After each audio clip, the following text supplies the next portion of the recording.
G'day everyone, I'm Smokescreen and welcome back to another video, and here we go with some daily race A action from last week.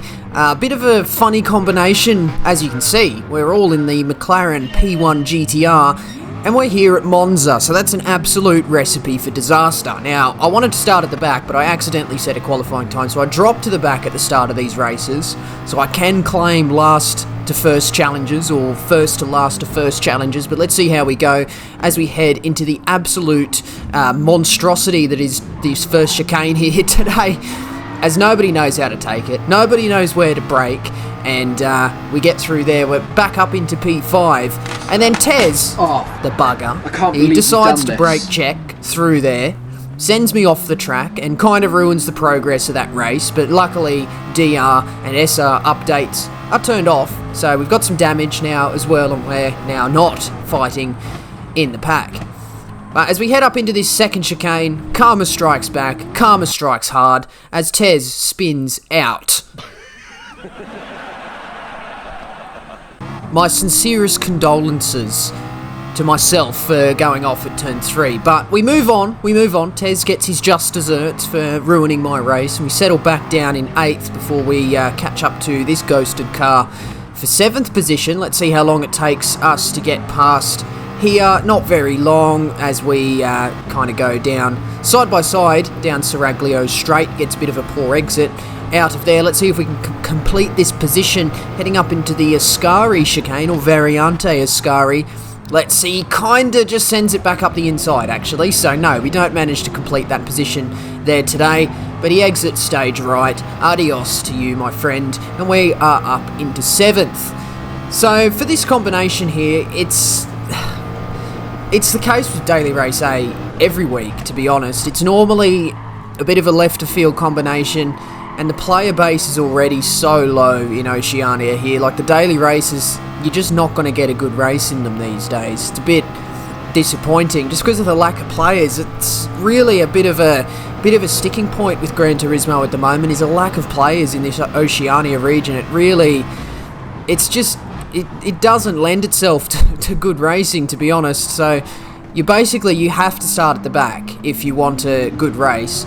And even then, you can normally just carve through the field because the people playing, they're just not up to my pace, basically, and that's a polite way of saying it.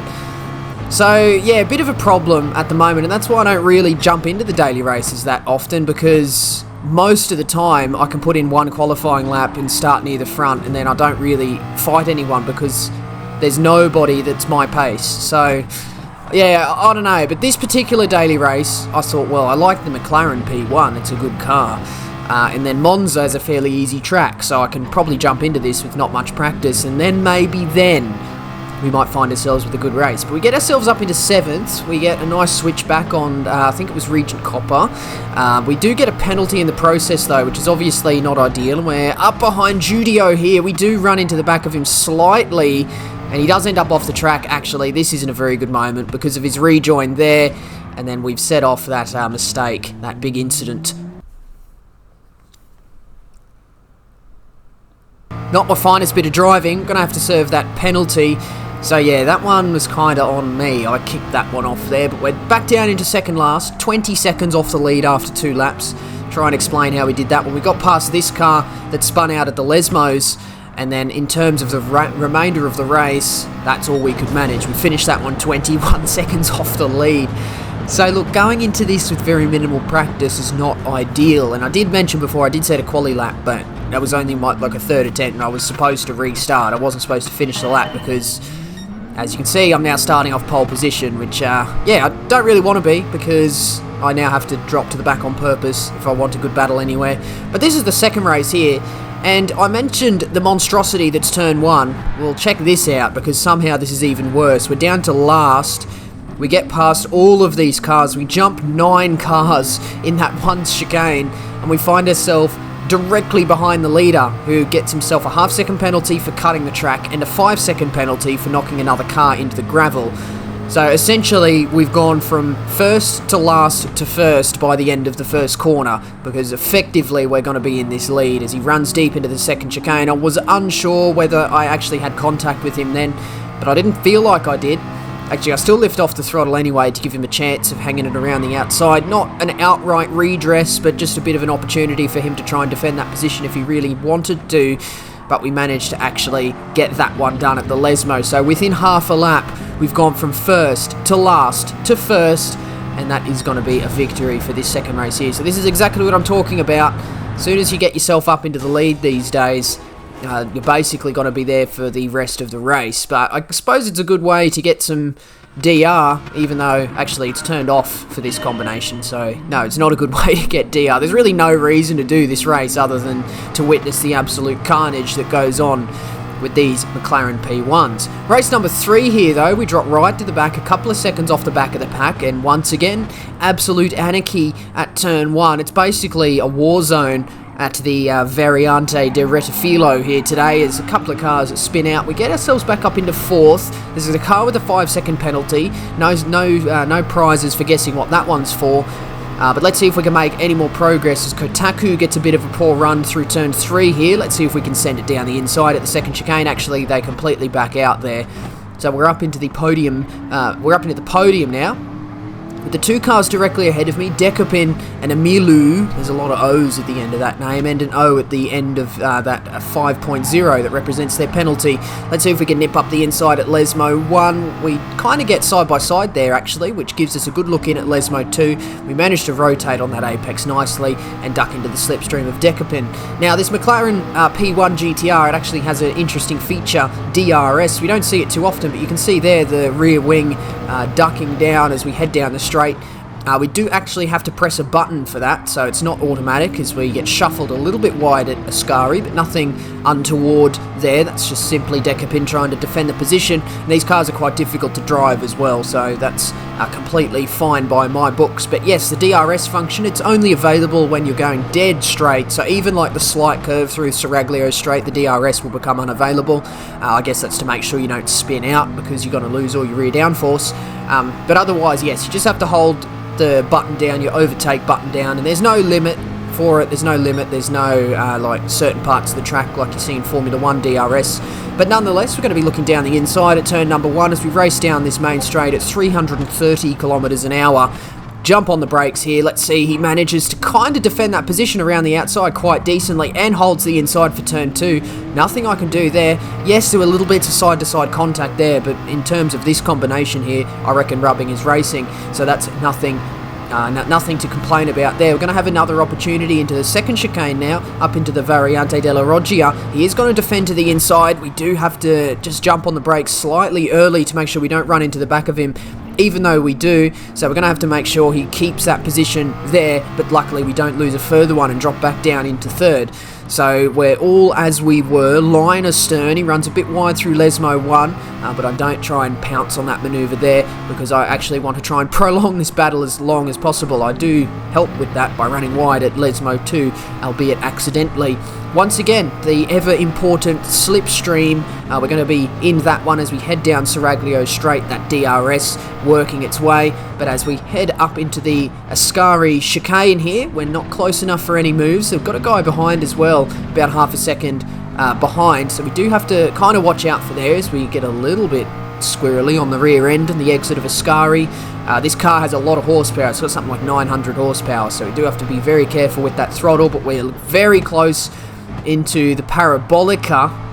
Actually, has it been renamed to Curva Alboreto? I think that's what's happened here, but it's always going to be known as Parabolica, isn't it? We're going to have another opportunity up into turn 1. Just try and use a bit of that slipstream. We're pretty close here, so there's not a real opportunity to get a slingshot.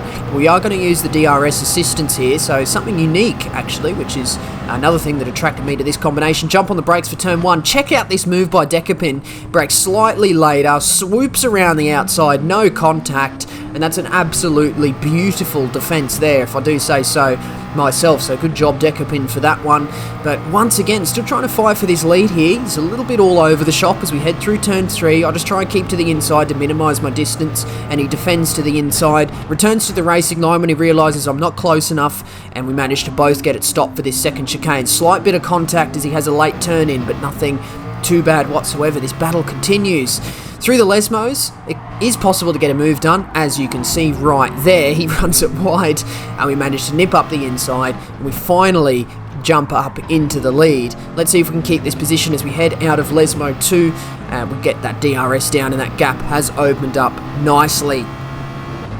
But yes, this combination is really really interesting, actually. The other thing we have that I haven't spoken about is hybrid. So there's a bit to this car. You got hybrid, you got DRS, you got all sorts to try and get this car around this circuit. As we make this mistake through a scurry on the exit, you can see we're all over the place, oversteering and all sorts, and that just gives Decapin another look in. That hybrid is actually going to run out by the end of the third lap here, so you only have the hybrid for the first half of the race. It then runs out and you don't generate as much as you use, so yes, it does eventually make itself unavailable. But Decapin taking that lead once again. We're going to have to use that slipstream advantage that we're going to have from 2/10 back. Pretty strong slipstream here. You can see Decapin is obviously running out of hybrid just a touch earlier than we have. We're going to use that DRS and the hybrid, get that position done outright, and then Decapin comes back up the inside. He's looking for a move. We have to leave him space, which leaves us narrow for this corner, and we jump on the throttle, have an absolute clown moment, and spin out into the grass.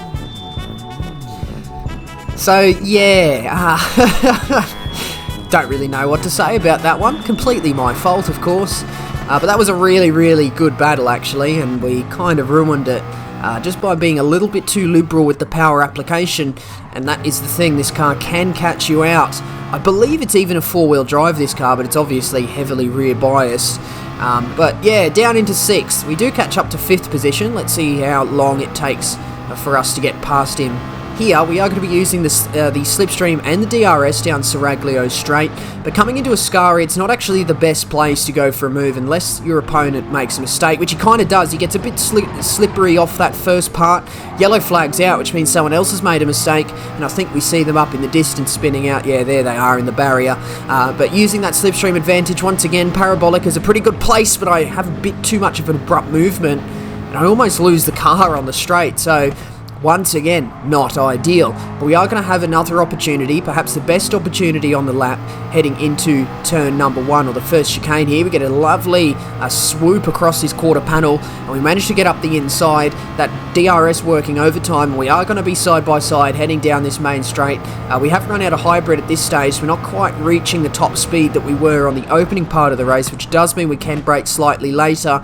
Which we do, we get it pulled up for that chicane absolutely beautifully. Let's not spin out this time. We actually nearly do. Actually, we were in 3rd gear that time. I think we were in 2nd gear when we spun out. But speaking of spinning out, we almost caught up to the trio that were on the podium, but we just get on the power a little bit too early, and I counter steer too much. And yeah, that's what, $3 million car in the wall? So yeah, good thing I don't own a McLaren P1 in real life, am I right? But we are going to lose a further position there, drop down into 5th to finish this little bit of a disappointing race. The first half was spectacular. Absolute spectacular race at the start, but yeah, bit of an ordinary second half of that race. Luckily, DRSR updates are turned off because we would have lost a great chunk of DR had we had that actually updated, given how many like B and C drivers managed to finish ahead of us in that race there. But now onto the final race of the video here today. Once again, dropping to the back of the field, although not quite to the back, because I think someone else had a bit of a mare behind us at the start of that race. We didn't quite drop into 11th. And turn 1 this time, alright, wasn't that bad. Yes, I get a 2-second penalty for forcing another car off the track, but I did indeed force another car off the track, and the car in question is this Rothmans liveried McLaren P1, as someone's doing their best Pierre Gasly impression on the exit of turn 3. We managed to get past there, and I think that car's actually quit the race, so another crash and quit little move there. Someone spun out at the second chicane. Maybe they're going to quit too, another crash and quit. I think they do. Uchabon crash and quit. Someone's off at turn number 6, the first of the Lesmos. Let's see if they quit as well. But we are just kind of stuck behind Team A at this point here. But given this race is 6 laps long, which is actually a fairly decent length for a daily race A, we're just going to bide our time. I think that car has actually quit there, so another crash and quit on lap 1.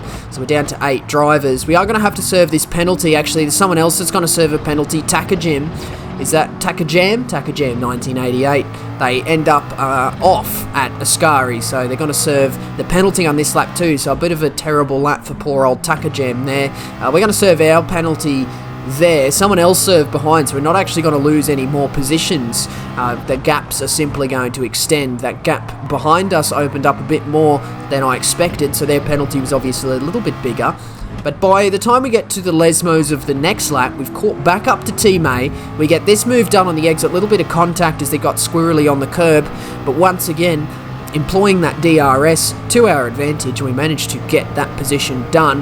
And then Team A doesn't quite utilise the slipstream as much as he could have, so he's not within range to try and put a return move at the Ascari or Parabolica or Curva Alboreto, if that's what you want to call it, if you want to be good and proper. We set the fastest lap of the race, we catch up to the podium.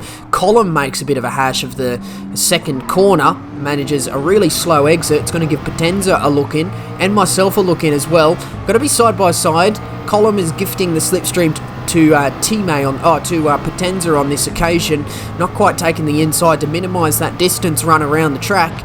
But let's see, we can't jump on the brakes too late because we would have slammed right into Column. We're going to just let Potenza and Column duke it out. Let's see if we can get anything done on the exit. We get a bit of a switchback on Potenza on that occasion. Looking up the inside of Column at Lesmo 1. Column is going to swoop around and take that apex absolutely beautifully, so there's nothing we can do about that one. Although Potenza is right within move range for Lesmo 2, but he doesn't quite send it up the inside on that time there. But once again, using the slipstream down the Seraglio straight. We are going to be heading up towards Ascari though, which normally isn't the best spot for a move as someone else quits and we're down to 7 drivers. Bit of a graze in the grass in the entry. It's going to just compromise our Ascari ever so slightly, but not too bad actually, as we exit out onto the last straight of the lap. We get a poor exit there actually, so we're not going to be close enough to get this move at Parabolica. But all I'm focusing on now is I'm just thinking about where I can get on the power through Parabolica as early as I can without sliding too wide to give me the best run down this main straight. So the longest flat out section we have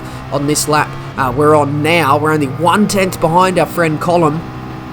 So it's going to give us a good opportunity at turn 1, although look at that, he just completely drives away. So I would say Column was a little bit better at managing his hybrid throughout that race, as we've run out to start lap 4, but Column might have had a little bit. Potenza sends it down the inside, and there's a bit of awkward contact, and he just kind of gets shuffled out. He gets a really, really bad exit. And, you know, I'm sitting here thinking at this point, damn, was that my fault? Now, I think, looking back, it was, because it was a little bit like that move that happened at Road Atlanta that I complained about and called the other guy a plonker in my previous video. It might have been 2 videos ago, the 8 slots of turmoil video. I kind of had a similar move where I went up the inside, received a bump from the back, and then was off the track. So that's kind of a similar move there, but I obviously didn't feel like it was my fault at the time, especially because that car was completing a move on me, but I don't really know. We'll have to check the replay at the end. Unfortunately, throughout our journey trying to catch back up to Column after that poor turn 1, we end up with a half-second penalty, so we are going to have to serve that on the penalty serving gates, which are sitting after Ascari. Once again, not close enough to go for a move into Ascari this time, but given we're about to serve this penalty, we probably just want to minimise our time loss, so no moves to report of. We are going to have to jump on the brakes, or it's automatically going to slam on the brakes for the duration of half a second, which is just going to put us off the back of Column. We've still got 2 laps to go with 2 further positions, and actually I think the leaders had an issue there because that leader is all of a sudden within view, so perhaps they got a bit of a penalty.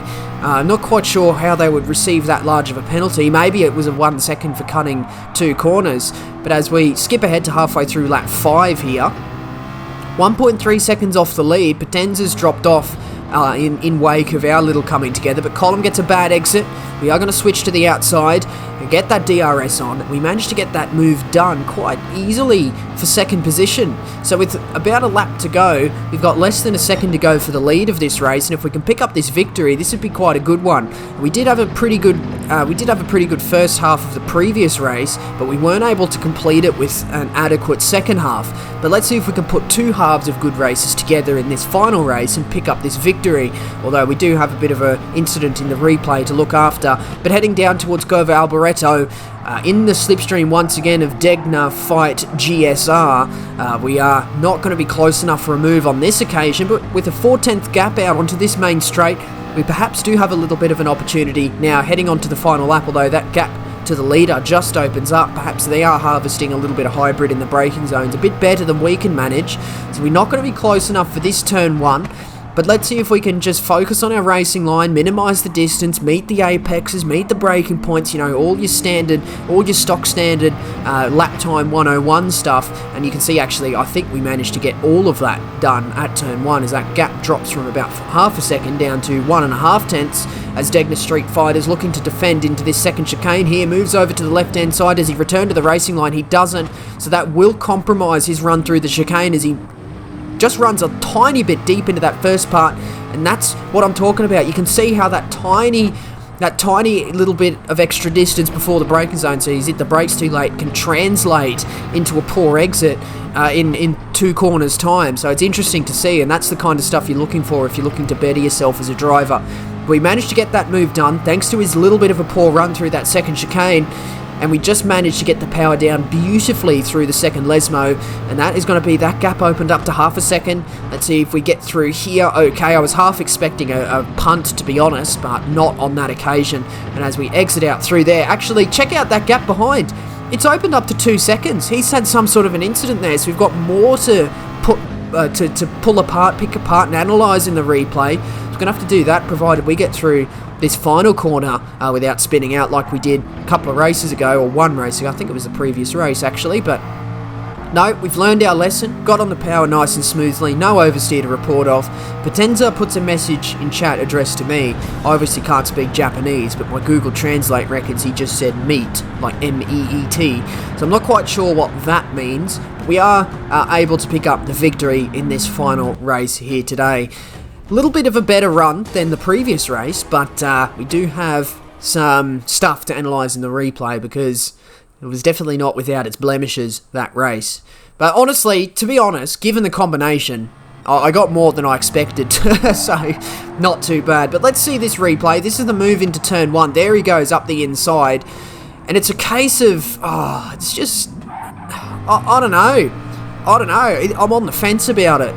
To be honest, it's a little bit like my Road Atlanta move that I complained about when I ended up off the track, but I believe I was defending in that occasion, whereas on this occasion, the car's going for a move on me, and it's almost like he doesn't quite get it stopped on the apex, but because he was narrow into the corner, he had a much lower apex speed, which I think is what caught me out, because I was taking my apex there. Let's have a look. He's going 61. I'm going 73. He's hard on the brakes, so he can't turn. He's still hard on the brakes, and I'm like just finishing up my trail braking. So let's say that I have a 70k an hour apex, and then this guy, look, he's going 47k's an hour there. So like 20k's an hour difference on the apex. It's very difficult to try and sort of predict that that's going to happen. He sent it up the inside, and I mean, yeah, he's sort of gone past the apex. It's quite difficult to try and ascertain exactly what's going on. But I don't know, what do we think of that one? Because it's hard to predict when someone's just going 20k's an hour slower than normal because they've run slightly deep into the corner and they have to try and slow it up to rotate it. It's like what was I supposed to do there? I didn't get a penalty for it, so I guess in that sense you could say it wasn't my fault. But look, let me know what you think down in the comments. But anyway, this is the move for the lead here. We get up the inside there, slight bump in the braking zone, but that was just me positioning my car in a defensive manner.